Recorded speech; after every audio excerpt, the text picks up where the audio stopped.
Hello friend, नमस्ते, प्रणाम। मैं आप लोगों को एक देवी गीत सुना रही हूँ।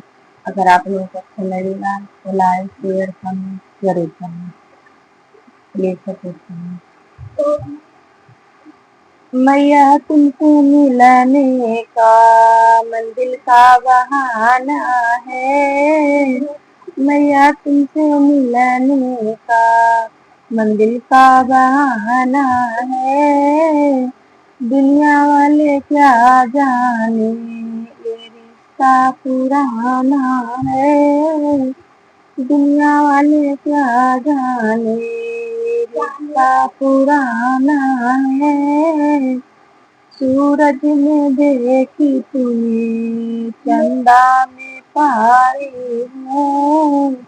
सूरज में देखी तुम्हें चंदा में पाई हूँ। तारों की झिलमिलने मैया का ठिकाना है। तारों के झिलमिलने मैया का ठिकाना है।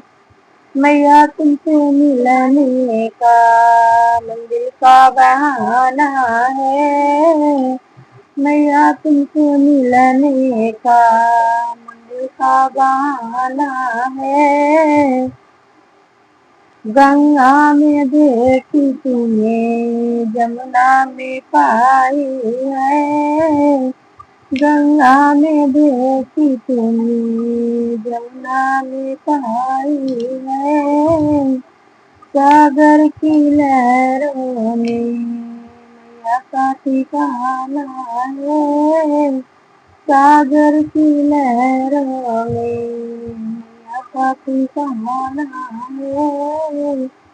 मैया तुमसे मिलने का मंदिर का बहाना है। मैया तुमसे मिलने का